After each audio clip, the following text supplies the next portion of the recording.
हो गया ना 1 to 10? हाँ सर 3. क्या 3? Yes sir.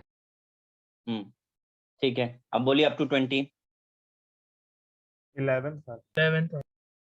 11th और अप टू 20. इतना ही है.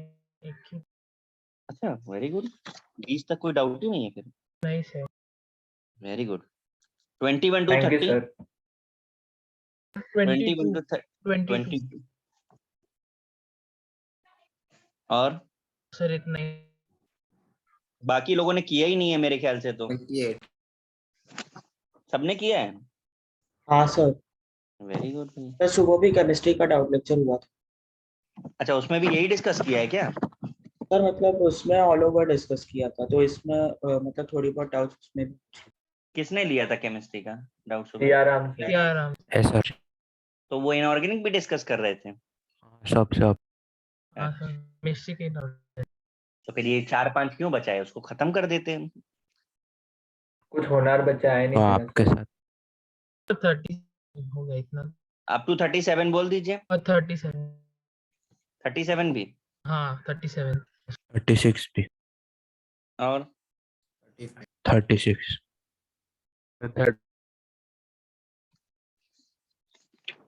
35 नहीं. चलो प्रैक्टिस प्रॉब्लम 2 में बोलिए.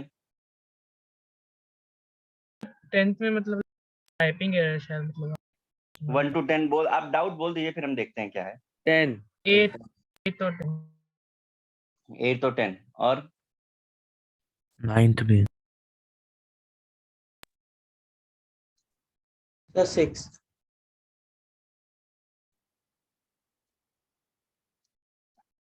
और सर 9th पता चल गया, कैंसिल कर.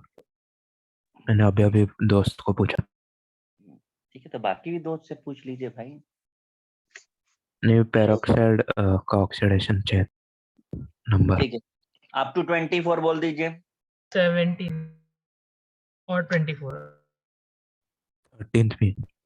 कौन सा? 16. 1 3. 15 भी. नहीं 13. 15 नहीं, 13. ठीक है, और बोलिए. सर 9. क्या? 19. 19. 21st. 24. 21. 20. और सर 12. ये देखो पीछे चले गए. और बस उतनी है. Done sir. Sir 23rd.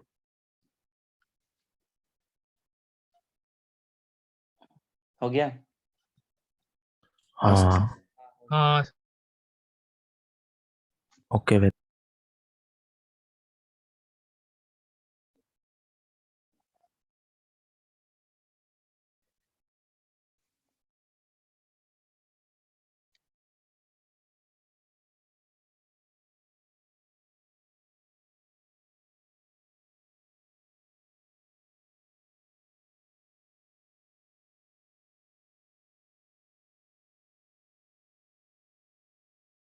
Yashovardhan,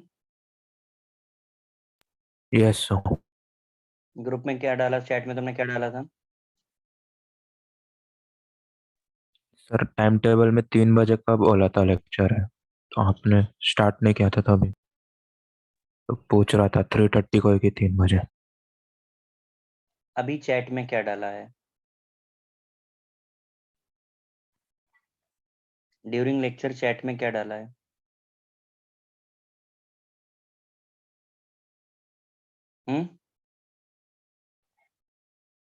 पूछ रहा हूँ कुछ मैं.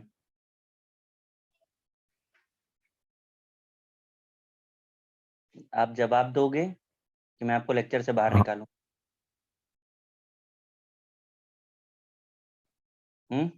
मजाक चल रहा है ये? क्या डाला लेक्चर चैट में?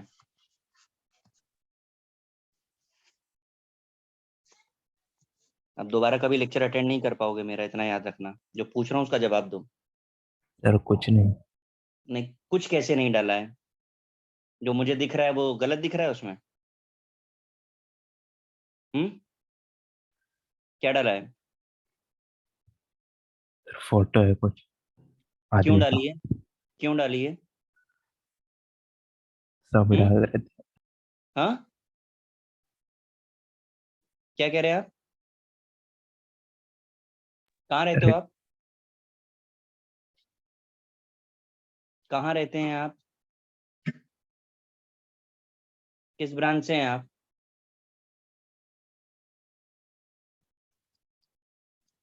फिर पूछ रहा हूँ आपसे, किस ब्रांच से हैं आप? टीपी भाटिया? देखो, मैं लास्ट टाइम पूछ रहा हूँ, मैं आपको परमानेंटली रिमूव करूंगा और आपके पेरेंट्स को बुला करके बात करूंगा, ठीक है? क्योंकि ये तो रिकॉर्डिंग है, उनको भी दिखा दूंगा मैं।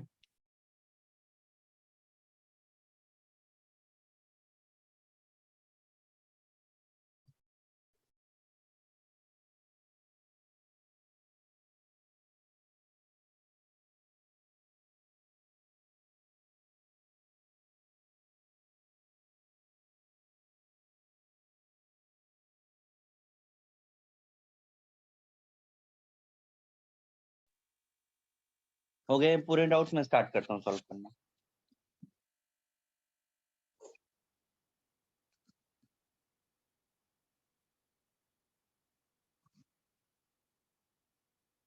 क्वेश्चन नंबर 1 किसका डाउट है? सर मेरा डाउट है। The conversion of atomic hydrogen into ordinary hydrogen, ठीक है? क्या प्रॉब्लम है? सर प्रॉब्लम ये मतलब sir atomic hydrogen to normal hydrogen तो सर एंडोथर्मिक होना चाहिए। अच्छा, ये अभी रुको, मुझे एक चीज आप बताओ,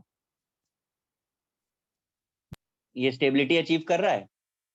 हाँ सर कर तो स्टेबिलिटी अचीव यानी किसके पास ज्यादा एनर्जी है? सर H2 के पास। H2 के पास ज्यादा एनर्जी है? सोच के बोलो जरा। जो ज्यादा स्टेबल होगा उसके पास एनर्जी ज्यादा होगी, या जो कम स्टेबल होगा उसके पास एनर्जी ज्यादा होगी?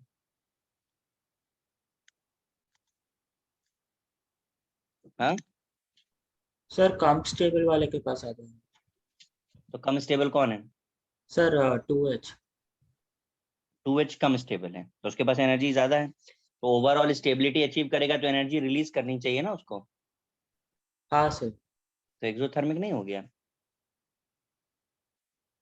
अगर कोई स्टेबिलिटी अचीव कर रहा है तो एनर्जी फ्री जरूर करेगा।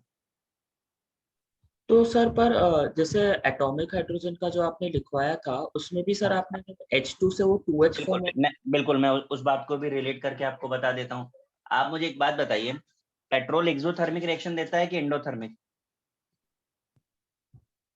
सर पेट्रोल तो एनर्जी रिलीज करेगा। मैं सिंपली आस्किंग, एक्सो या एंडो? सर एक्सो। एक्सो। पर क्या विदाउट इग्निशन देता है? नहीं सर। सेम चीज यहाँ पर है अच्छा अच्छा हाँ सर हाँ। है तो ना? सर तो मैंने आपको मॉड्यूल में गलत दिया है क्या? क्या चाहिए बेटा? मॉड्यूल में गलत दिया है क्योंकि सर मैं वही देख के थोड़ा सा उस दिन कंफ्यूज। आपने उस दिन भी पूछा था शायद मेरे से, एक दिन और भी हाँ पूछा सर था ना? उस हाँ दिन पूछा था। हाँ हाँ, नहीं दिया, आपको कौन से सेंस में लेना है मैं आपको सिर्फ ये बताने की कोशिश कर रहा हूँ, यस सर। है ना? हाँ सर हाँ। ठीक है, नेक्स्ट। जब जब कभी क्वेश्चन पूछा जाता है ना तो बहुत करेक्ट लैंग्वेज में दिया होता है, वहां कंफ्यूज नहीं होना चाहिए। थ्योरी में तो हो सकता है कि एक जनरल स्टेटमेंट दिया है, ठीक है, लेकिन क्वेश्चन में क्या है, प्रॉपर पूछ रहा है। जैसे ये क्वेश्चन में एकदम प्रॉपर पूछ रहे हैं, आपको लॉजिक से आंसर देना है, रटा हुआ आंसर क्यों दे रहे हो यहाँ पे? ओके सर हाँ। लॉजिकल आंसर देना है अभी तो। Yes sir. क्वेश्चन नंबर 3 किसका डाउट है?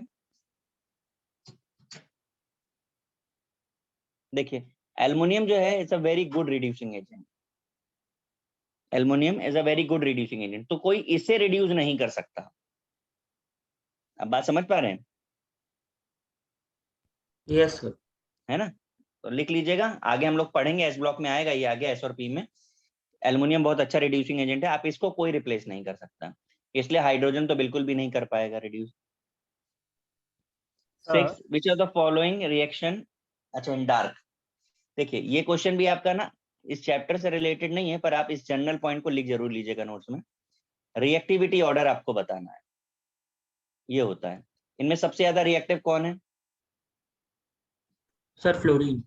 बस, तो सबसे ज्यादा डार्क का मतलब सिर्फ इस बात से है कि without any external source of energy. Light का मतलब क्या होता है? Source of energy. हाँ सर। तो डार्क का मतलब नो रिक्वायरमेंट ऑफ एनर्जी।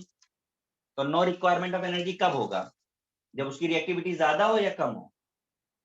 ज्यादा हो सर। ज्यादा। तो सबसे ज्यादा रिएक्टिव कौन दिख रहा है आपको यहाँ पे? क्लोरीन। बस हो गया।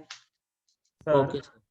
सर वो थर्ड वाले का ही मतलब मेरे को थोड़ा सा अलग लग रहा है। मतलब आपने एल्यूमिनियम का बोला वो रिड्यूसिंग एजेंट है, इसके लिए उसको रिड्यूस करना पॉसिबल नहीं है, बट हाँ। उसके अंदर ऑप्शन में क्यूप्रिक ऑक्साइड भी दिया है। अभी क्यूप्रिक ऑक्साइड तो नीचे है ना हाइड्रोजन के रिएक्टिविटी सीरीज में, तो फिर वो अच्छा। कॉपर को डिस्प्लेस कैसे करेगा? हाँ सर। कॉपर को डिस्प्लेस कैसे करेगा? भाई आप जब रिड्यूसिंग प्रॉपर्टी पढ़ रहे हैं कि डिस्प्लेसमेंट रिएक्शन पढ़ रहे हैं? तो बट उसको रिड्यूस करने नहीं के लिए नहीं मतलब नहीं नहीं, मैं आपको थोड़ा एक चीज समझ लीजिए, ठीक है? दो अलग अलग चीजें हैं। जो डिस्प्लेसमेंट है उसे हर बार आप रिडक्शन ऑक्सीडेशन में नहीं डाल सकते, और रिड्यूसिंग प्रॉपर्टी बिल्कुल अलग तरीके से एक्सप्लेन करती है। दूसरा, आपने जो पढ़ी है 10th तक, वो रिएक्टिविटी सीरीज पढ़ी है। रिड्यूसिंग पावर देखने के लिए इलेक्ट्रोकेमिकल सीरीज यूज होती है। अच्छा अच्छा, तो फिर मतलब वो H2 का रिएक्शन होगा, मतलब उसको रिड्यूस करेगा कॉपर ऑक्साइड को। हाँ, अरे मैंने लिखा है, आप चेक करो ना। आप जहां पर आपको सिमिलैरिटी विद अल्कली मेटल्स दिखाया, वहां रिएक्शन लिखी है, आप चेक करो। हाँ सर लिखा है। हाँ और दो दो जगह पे लिखा है, उसके अलावा भी एक जगह पे लिखाया था जहां पर प्रॉपर्टीज, हाँ, केमिकल प्रॉपर्टीज ऑफ हाइड्रोजन में भी रिएक्शन लिखी है, आप चेक करिए। ओके सर, समझा समझा। 7th किसका है? सर मेरा। देखिए, FeCl3 को कौन रिड्यूस करेगा? आप बताइए, इनमें से बेस्ट रिड्यूसिंग एजेंट कौन सा है? नेशन। बस हो गया। हमें तो बेस्ट इसमें से बताना था। उसमें और ऑक्सीजन में लाइक थोड़ा सा। अरे ऑक्सीजन है तो भाई ऑक्सीडाइज करेगा, रिड्यूस क्यों करेगा? हाँ आप चैप्टर पढ़ चुके हो ना वॉल्यूमेट्री हाँ में? हाँ। हाँ सर।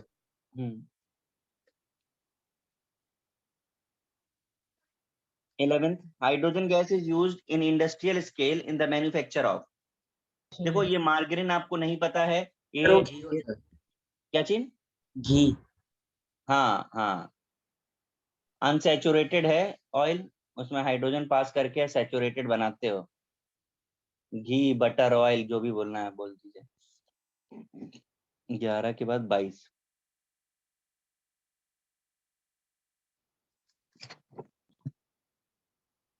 वो temporary and permanent hardness is removed by. किसने पूछा है? बोलिए सर मैं बेटा, क्या प्रॉब्लम है? देखो, डिस्टिलेशन से क्या कह रहे हो? डिस्टिलेशन और बॉइलिंग में मतलब क्या फर्क रहेगा? डिस्टिलेशन और बॉइलिंग में उसमें से फर्क क्या है? दोनों में हीट ही कर रहे हैं ना, लाइक पूरे। नहीं नहीं नहीं नहीं, बॉइलिंग और डिस्टिलेशन में देखो, डिस्टिलेशन आप पढ़ोगे ऑर्गेनिक में, मैं डिफरेंस समझा देता हूँ। डिस्टिलेशन बेसिकली प्रोसेस होता है जहां पर दो मिक्सचर को सेपरेट किया जाता है। सपोज कर लेते हैं आपके पास एक 100 बॉइलिंग पॉइंट का है और एक 110 बॉइलिंग पॉइंट का है। तो आप क्या करोगे? 100 तक बॉइल कर दोगे, एक वेपराइज हो जाएगा, 110 वाला बच जाएगा। अगर आपको याद हो, फ्रैक्शनल डिस्टिलेशन हमने आपको बताया था D2O के केस में, वो डिस्टिलेशन है। तो डिस्टिलेशन में दो अलग अलग बॉइलिंग पॉइंट को लेकर के काम किया जाता है। और बॉइलिंग अपने आप में एक स्टेटमेंट है, but it is incomplete statement. Boiling किसी एक सब्सटेंस का किया जाता है, डिस्टिलेशन दो ऐसे कंपाउंड को यूज किया जा रहा है जो मिक्सचर है। मतलब बॉइलिंग आप वाटर की करते हो, लेकिन इम्प्योरिटी ऑफ वाटर का आप बॉइलिंग नहीं, डिस्टिलेशन करते हो। तो इसमें मतलब क्लोराइड आयंस भी निकल सकते हैं, सल्फेट से। डिस्टिलेशन तो बहुत सारी जगहों पे यूज होता है। डिस्टिलेशन का मतलब होता है सेपरेशन या प्यूरिफिकेशन। अब आप खुद ही बताओ, इसके नाम में सेपरेशन लिखा है, तो बॉइलिंग से कैसे करोगे? हाँ और एक और चीज भैया, बॉइलिंग तो केवल टेम्परेरी निकालता था, अगर आपको याद हो तो। हाँ सर वो याद। तो ये हो गया ना PP1।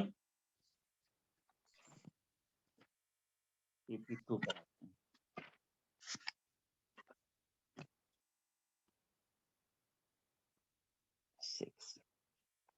एक और है ना सर। हाँ, 35 और 37। 35 37 छोड़ा है ना, उसको पढ़ाना है अभी मुझे, हाइड्राइड्स का अच्छा ये। ओके। हाँ, इसके बाद वो पढ़ा देंगे ना, करके डाउट फिर पढ़ा देते हैं उसको। ये PP1 था।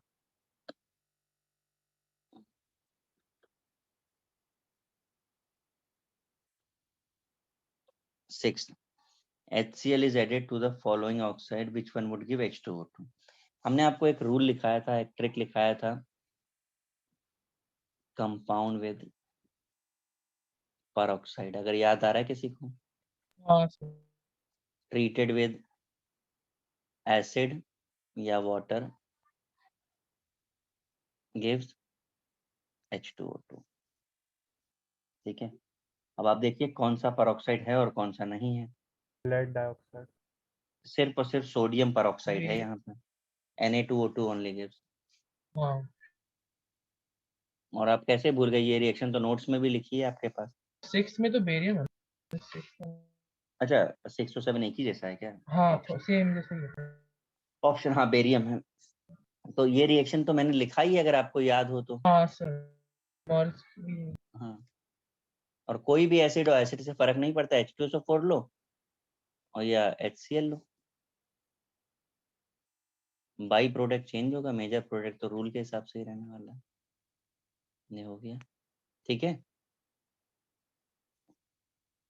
क्वेश्चन नंबर 8 किसने पूछा है? Sir Akash when H2O2 is added। बेटा ये भी रिएक्शन नोट्स में लिखी है। डीकलराइजेशन मतलब कलर्स नहीं बताया था कलरलेस हो आपने। जाता है ना, डीकलराइजेशन मतलब कलरलेस हो जाता है। सर मतलब इसमें भी था रिडक्शन में ऑक्सीडेशन की रिएक्शन। क्या कह रहे हैं, एक मिनट फिर से बोलिए। अपने नोट्स में लिखाया था तो, लेकिन अपने फिर कलर्स नहीं दिए थे उसके प्रेसिपिटेट के चेंज कैसे होंगे इसका कलर नहीं दिए थे, मैं आपको सिर्फ दिखाऊं एक का कलर? दिया था पीबीएस का। इसका नहीं दिया है। नहीं सर बाकी के आपने बोले अच्छा, नहीं। एक काम करिए, वहां पर जाइए, डिफरेंस बिटवीन मॉलिक्यूलर और नेसेंट हाइड्रोजन में जाइए जरा वहां पे।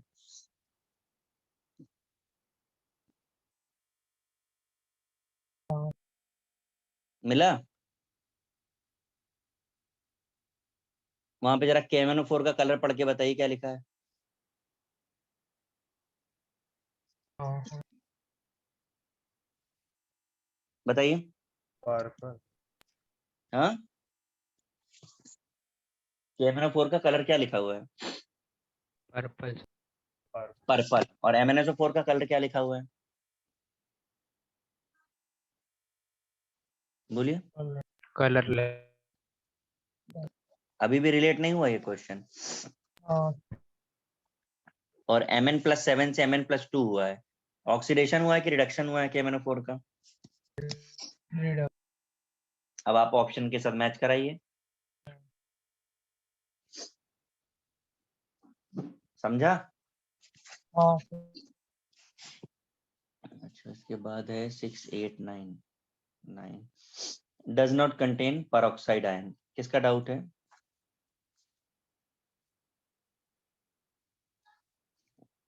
देखो PbO2 ये कोई peroxide नहीं है, क्योंकि यहाँ lead-4 और ऑक्सीजन -2 है।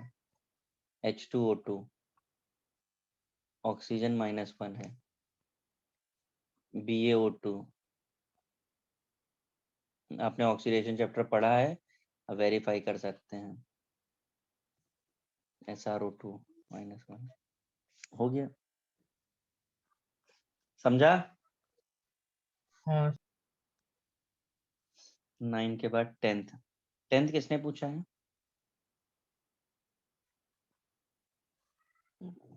क्यों भाई, मैंने आपको क्या न्यूमेरिकल का शॉर्टकट नहीं बताया था क्या इस चैप्टर में? हाँ सर ये सर दिया वॉल्यूम स्ट्रेंथ का दिया था। 5.6 इंटू नॉर्मैलिटी। तो फिर क्या दिक्कत है, किसका डाउट है? वॉल्यूम स्ट्रेंथ 5.6 इंटू 15, जो भी आ रहा होगा आंसर हो जाएगा। 8.4 आएगा, क्या आएगा? हाँ बराबर? सर 8. नहीं, हाँ 8 के आसपास आ रहा है, बराबर। 10 के बाद है 12।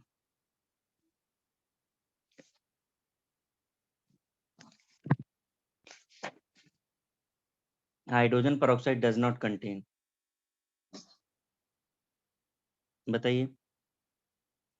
सर कौन सी रिएक्शन आपने नहीं पढ़ी इसमें से वो बताइए। सी वाली वो, हाँ, सी वाली उल्टी दी हुई है, जबकि हाँ होता क्या था। सिल्वर ही आ जाता है।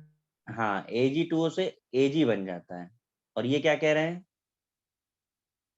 ये कह रहे हैं silver peroxide with moist silver oxide. तो भाई सिल्वर परऑक्साइड तो बनता ही नहीं था, नो परऑक्साइड फॉर्मेशन।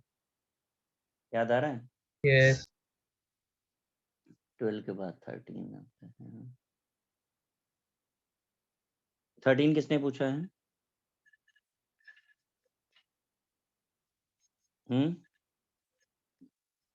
भाई ये भी नोट्स में लिखा हुआ है, अगर आप देखेंगे तो मैन्युफैक्चरिंग वाले में।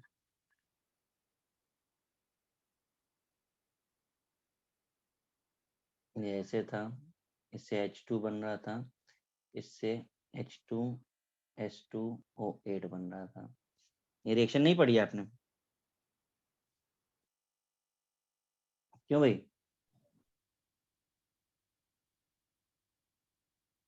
परऑक्सी डाई सल्फ्यूरिक एसिड।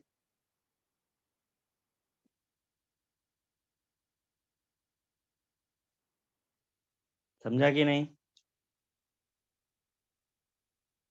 Yes. इसके बाद 16 किसने पूछा है? भाई तो बड़ा सिंपल है, ऑक्सीडाइज करता था, Fe+2 से Fe+3 हो जाएगा। रूल्स आपको लिखाए हैं ऑक्सीडेशन के। अब बताइए इलेक्ट्रॉन लूज किया कि गेन किया इसने? लूज किया सर। तो आंसर मिल गया कि नहीं मिल गया आपको? Fe+2 से +3 बन रहा है तो गेन किया कि लॉस किया? सर लूज किया। लूज। हाँ, ठीक है ना। यस 17 पर आते हैं। मिक्सचर ऑफ हाइड्रोजन, ये लिखाया नहीं क्या मैंने यूजेस में? रॉकेट फ्यूल की तरह यूज होता है। क्यों भाई, किसका डाउट है? नहीं पता तो भाई लिख लीजिए, हम बता चुके हैं, फ्यूल की तरह यूज होता है ये। आपने वो टर्म नहीं यूज किया था हाइड्रोजन, अच्छा, सिर्फ हाइड्रोजन मतलब का। यूजेस में लिख लीजिए थे। हाँ, हाइड्रोजन का टर्म इसलिए नहीं यूज किया ना क्योंकि हाइड्रोजन इस चैप्टर का पार्ट नहीं है। Okay hydrogen peroxide as a fuel use होता है, ये बात आपको यहाँ पे रिलेट करनी है। वो हाइड्रोजन तो पढ़ा ही नहीं है, तो अभी क्या बात करें हाइड्रोजन की।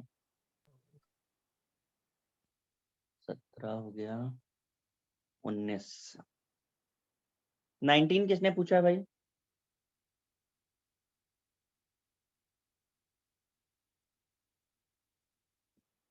सर मैं क्या प्रॉब्लम है आपको? आपके नोट्स में देखो लिखाया नहीं मैंने, ये कंपाउंड भी यूज होता है H2O2 बनाने में। नहीं लिखा है? आप देखिए जरा इलेक्ट्रोलिसिस वाले में क्या कंपाउंड देता था, देखो H2O2 की प्रिपरेशन में लिखा है आपने इसको, समझा कि नहीं?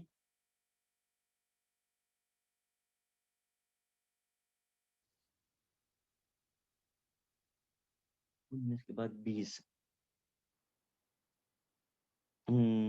20th किसका है?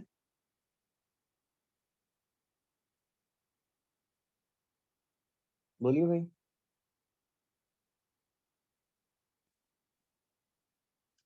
है कि नहीं है?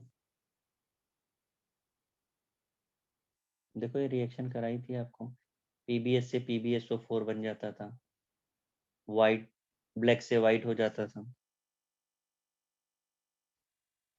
क्या हो रहा है, ऑक्सीडेशन नहीं हो रहा है ये? बस हो गया। 21, सर 21 किस, सर फिर से वही करना आपको, इसमें से देखना किसमें परऑक्साइड लिंकेज नहीं है। HClO4 में नहीं है बस।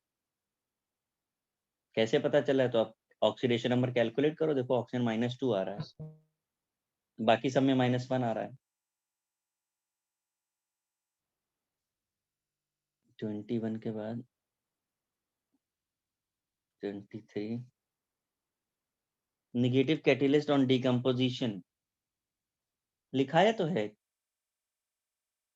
ग्लिसरॉल नहीं लिखाया आपको मैंने? हाँ सर लिखा है। हाँ तो क्या प्रॉब्लम है? एसिटामाइड और ग्लिसरॉल लिखा तो है। 24th in the case of the bond angle close to 90 होता है भाई, बॉन्ड एंगल आपको याद रखना पड़ेगा, क्लोज टू 90 डिग्री होता है। एग्जैक्ट 90 भी नहीं होता, 92 के आसपास होता है, क्लोज टू 90 इसलिए बोलते हैं। तो वो सिर्फ क्रिस्टलाइज में नहीं, यहाँ पे मॉडल में भी दिया क्या चाहिए बेटा? क्रिस्टल फॉर्म एंगल क्या चीज? रिड्यूस हो जाता है 115 111। हाँ हाँ बॉन्ड एंगल चेंज होता है। आपसे जनरल पूछ रहे तो हम तो जनरल ही टॉक कर रहे हैं, कि बॉन्ड एंगल वगैरह याद तो नहीं कोई कर सकता ना, इतना सारा वो हाँ होता है, तो अप्रोच से ही आंसर देना है। yes, सर हो गए। हो गया? हाँ सर। किसी को कुछ कॉपी करना है? मैं हाइड्राइट पे चलूं? No no sir. Hmm, sir एक मिनट। कर लीजिए।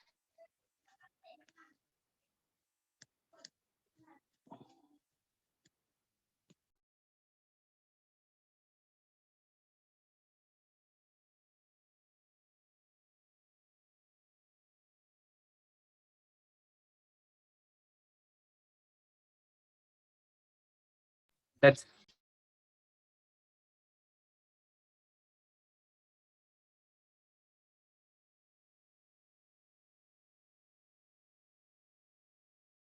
डन।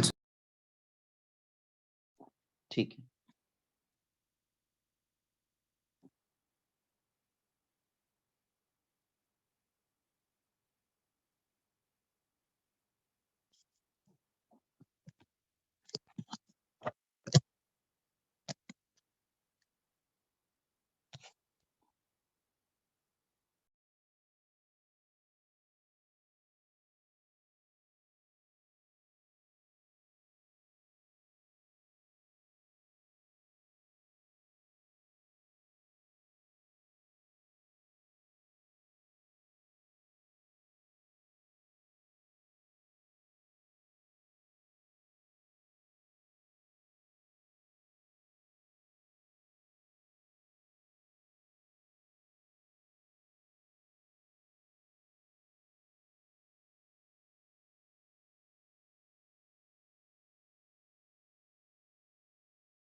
देखिए जरा मैं इतना समझा दूं पहले आपको।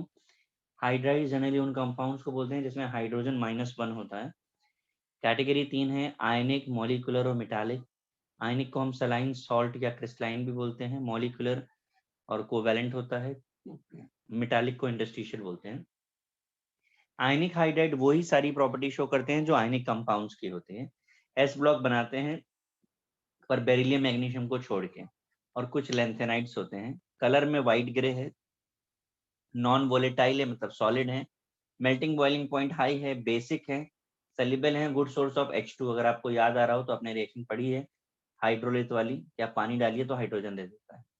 गुड रिड्यूसिंग होने के एजेंट के साथ साथ थर्मल स्टेबिलिटी अगर आप देखोगे तो पूरी पीरियोडिक टेबल में डिक्रीज होती है। इसमें कोई अकेला ये ग्रुप का रोल नहीं है, पूरे पूरे के पूरी पीरियोडिक टेबल में।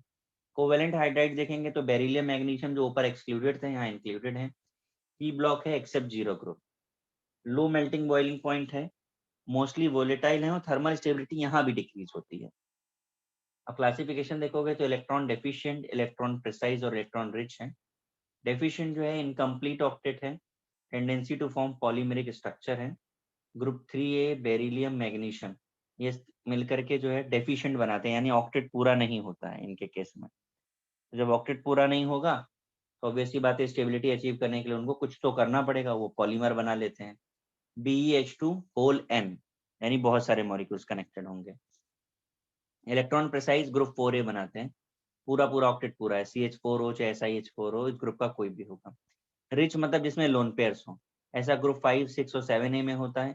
अब देखिए अमोनिया में 1 लोन पेयर दिखाया, वाटर में 2 लोन पेयर दिखाया है, इस तरीके से कॉपी कर लीजिए फिर आगे बताता हूँ। सर थर्मल स्टेबिलिटी डिक्रीज मतलब अक्रॉस द पीरियड और वैसा क्या? डाउन द ग्रुप एरो सिर्फ लगाया डाउन। देखो, okay. Down the group.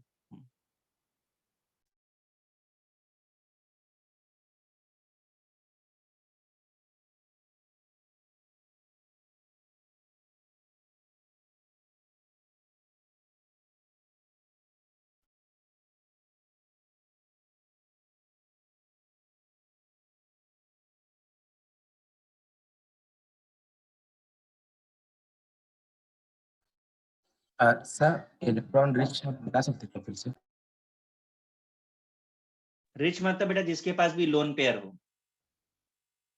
Access of electron, जैसे अमोनिया में 1 लोन पेयर होता है, वाटर में 2 लोन पेयर होता है, तो ये रिच है, इनके पास इलेक्ट्रॉन जरूरत से ज्यादा है। Okay.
Sir done sir. Done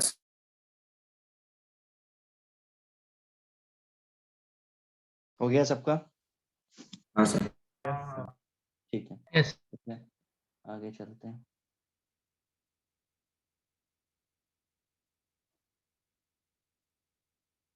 third category of hydride कौन सा है?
देखिए जरा, मेटालिक और इंटरस्टिशियल टी और एफ बनाते हैं, लेकिन यहाँ ये बात याद रखनी कि ग्रुप 7, 8 और 9 ये 3 ग्रुप हैं जिनके हाइड्राइड्स नहीं बनते। सो ये पीरियोडिक टेबल में गैप क्रिएट कर देते हैं जहाँ पर हाइड्राइड नहीं होता। That's why these groups are known as hydride gap in periodic table। खास बात ये कि नॉन स्टोशियोमेट्रिक होते हैं। आपको ये नॉन स्टोशियोमेट्रिक शायद याद आ रहा हो, आपने पहले भी पढ़ा है। मेटल एटम के बीच में जो जगह होती है खाली, इसे आप इंटरस्टिशियल स्पेस भी बोलते हो, हमने अभी आपको वाटर में भी बताया था, उस जगह पर हाइड्रोजन फिक्स हो जाता है। तो ऐसे में जो हमको फॉर्मूला मिलता है ना, वो फॉर्मूला वैलेंसी सेटिस्फाई नहीं कर रहा होता है, बल्कि वो रेशियो बताता है, एक अप्रोक्सीमेट रेशियो बता रहा है कि कितने टिटेनियम पे कितने हाइड्रोजन है। TiH 1.73 आप देख रहे हैं ना, इसे नॉन स्टोशियोमेट्रिक कंपाउंड बोलते हैं। इसके अलावा मेटालिक क्लस्टर दिखाना मेटल का प्रॉपर्टी है, हार्ड है, गुड कंडक्टर ऑफ इलेक्ट्रिसिटी है और मैग्नेटिक बिहेवियर दिखाता है। करिए कॉपी। 1.73 एटम्स जैसा एच का एक हाँ हाँ हाँ, एक Ti पर H का कंट्रीब्यूशन 1.73 है।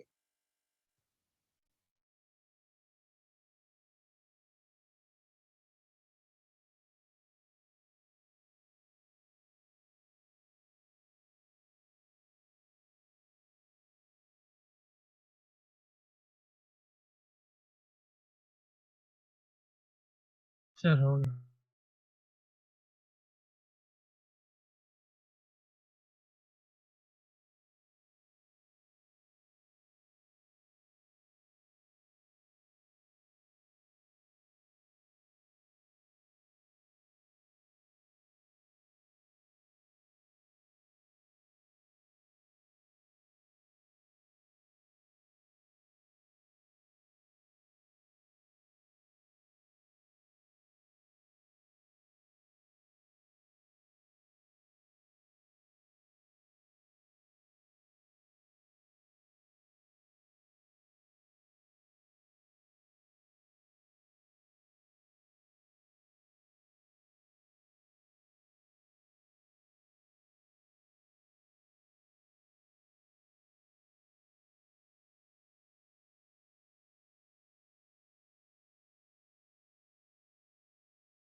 कॉपी हो गया ना सबका वो?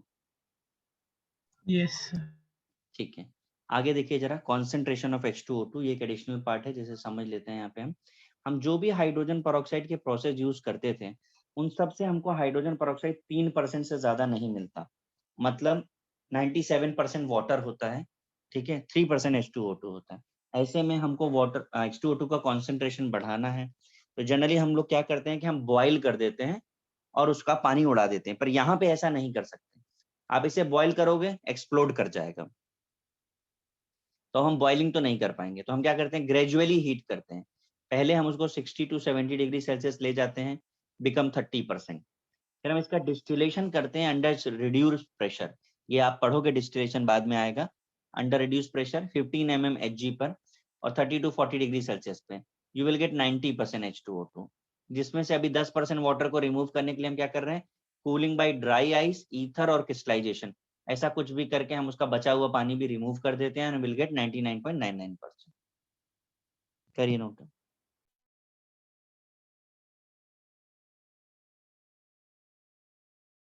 सर इसमें मतलब अमाउंट बढ़ेगा, प्योरिटी बढ़ेगी H2O? भाई अमाउंट और प्योरिटी में क्या डिफरेंस है, मुझे थोड़ा समझाएंगे? जब ये अमाउंट बढ़ेगा तो ही तो प्योरिटी बढ़ेगी। क्वांटिटी थोड़ी ना बढ़ा दोगे कि 2 लीटर बनाओगे 2 को नहीं 10 लीटर। मतलब ज्यादा वाटर है तो वाटर निकाल के वाटर ही और निकाला है हमने, वाटर को ही निकाला है यहाँ पे।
Done sir. सर एक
सर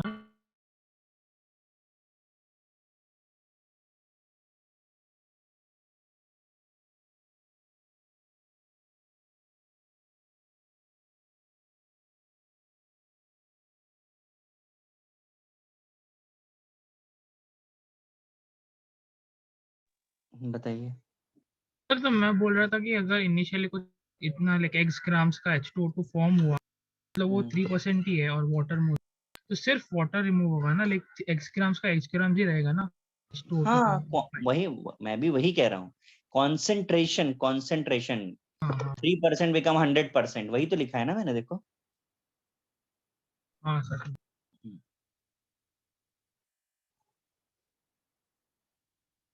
आप क्वांटिटी थोड़ी ना बढ़ा सकते हो कि हमने पहले 10 ग्राम था, हमने प्रोसेस किया तो 100 ग्राम बन जाएगा।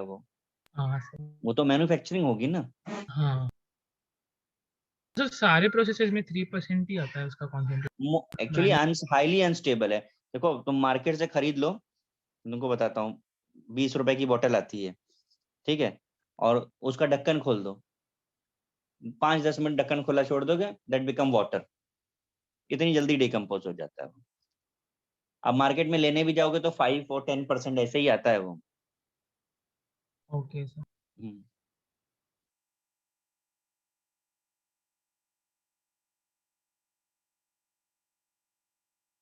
Sir done sir.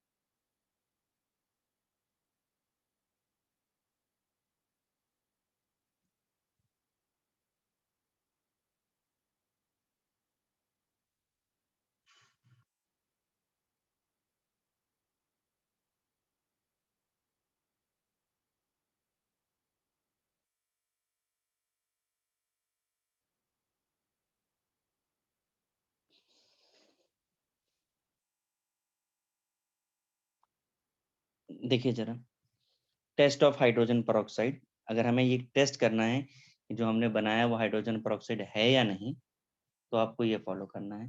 पहला टेस्ट है, टाइटेनियम सॉल्ट में हमने हाइड्रोजन पेरोक्साइड डाला है एसिडिक मीडियम में, अगर वो हमको येलो ऑरेंज कलर दे देता है due to formation of H2TiO4, जिसे हम पर टाइटैनिक एसिड बोलते हैं, तो कंफर्म हो जाता है कि वो कंपाउंड H2O2 है।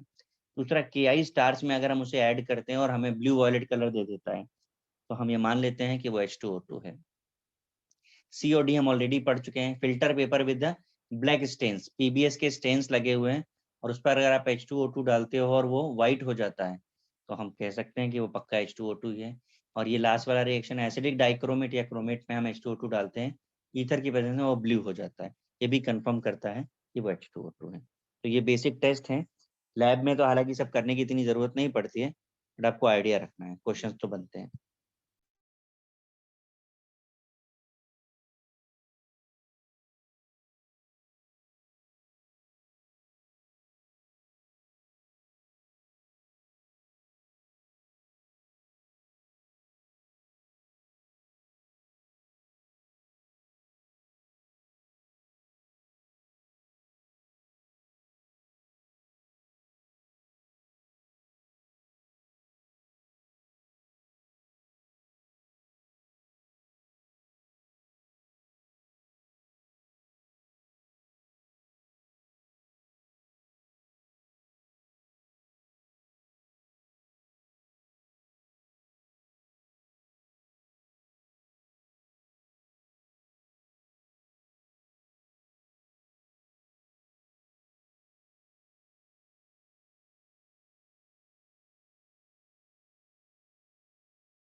सर पॉइंट सी एक्सप्लेन मतलब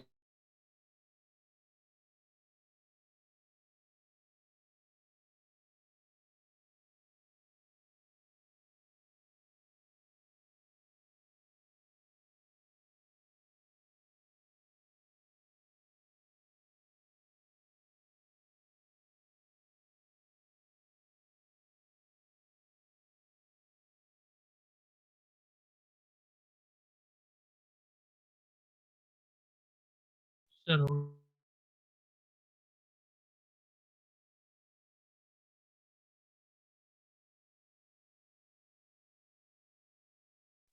क्या हाँ पूछ रहे हैं? Sir point C. पॉइंट सी।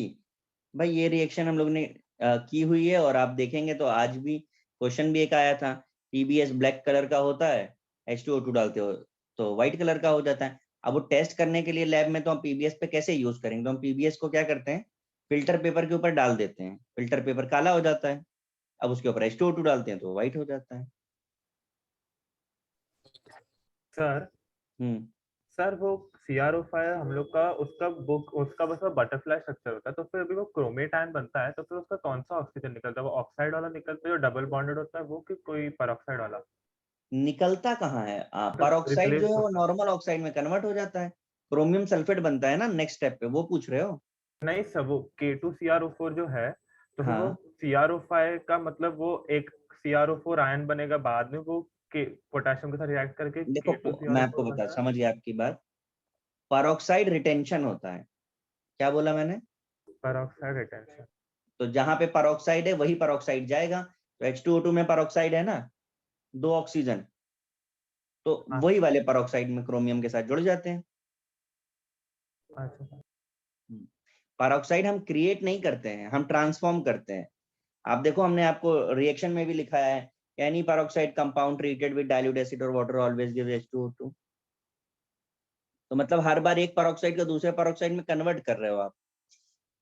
अच्छा, तो सर मतलब वो CrO4 में एक पेरोक्साइड कम था तो फिर वो H2O2 से उसमें डाल के CrO5 वाला पहले बना। K2CrO4 और K2Cr2 में कोई परऑक्साइड नहीं था, अच्छा। हमने H2O2 डाला तो परऑक्साइड वहां से वहां शिफ्ट हो गया। Okay sir. क्योंकि हम परऑक्साइड क्रिएट कहाँ करते हैं, हमने इतनी सारी रिएक्शन पढ़ी हैं। अब बताओ, आपने किसी ऐसा कोई स्ट्रक्चर पढ़ा जहाँ नॉर्मल ऑक्साइड को आपने परऑक्साइड बना दिया हो? नहीं सर। हमेशा कन्वर्ट करा है आपने।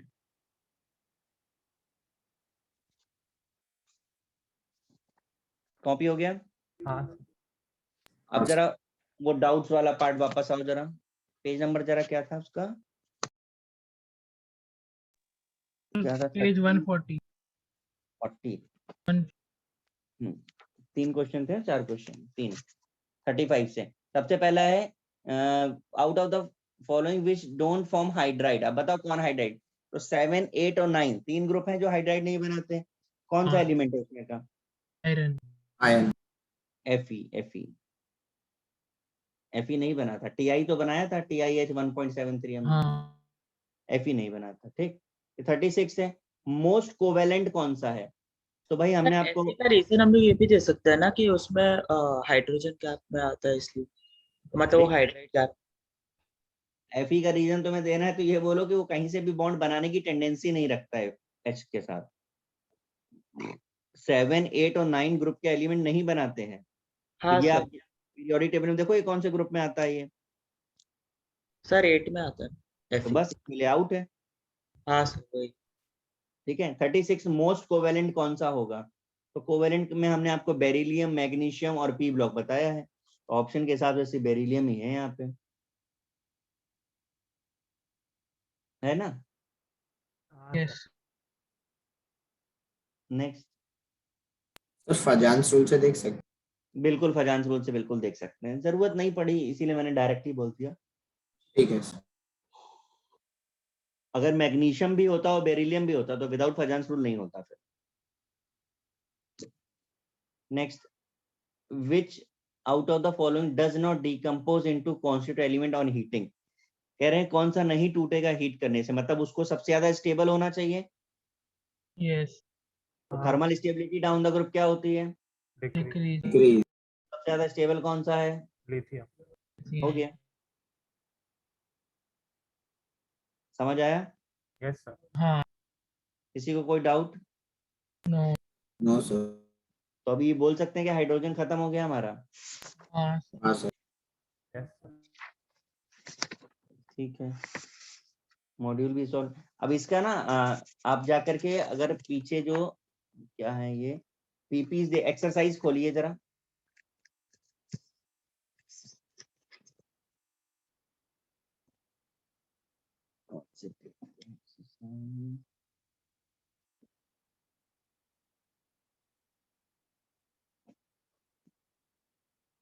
दिख रहा है आपको एक्सरसाइज? इसमें से एक्सरसाइज 1 2 3 जो भी हैं इनमें हाइड्रोजन के क्वेश्चंस भी हैं पर मिक्स हैं, तो आपको इसमें से हाइड्रोजन के जो भी क्वेश्चंस हैं वो आपको ट्राई करने हैं, ठीक है। और एस ब्लॉक तो मैं अभी नहीं स्टार्ट कर रहा, तो प्रॉपरली नेक्स्ट लेक्चर पे ही स्टार्ट करूंगा मैं। तो आप लोग एक्सरसाइज के क्वेश्चन ट्राई कर लीजिएगा, ठीक है। हाँ सर। ठीक है, ओके सर। हाँ इसको यहीं पर ही रोक रहा हूँ। वो इसलिए भी मैं कर रहा हूँ क्योंकि कुछ कुछ लेक्चर्स क्या है अलग होते हैं और कुछ कंबाइन होते हैं, तो फिर बाकी दूसरे में प्रॉब्लम हो जाएगी मुझे, तो मैं सबको एक ही जगह पे ला करके रोक रहा हूँ कि हाइड्रोजन हमारा खत्म हो गया है। Okay okay sir. ओके ठीक है, चलिए ओके बेटा बाय। बाय। 1 2 3 बस तीनों में से है ना करना है? Thank you sir. एक्सरसाइज में मतलब एक्सरसाइज में जहां भी आपको हाइड्रोजन मिले उसे सॉल्व कर लो। Okay sir. ठीक है। सर। Thank you sir.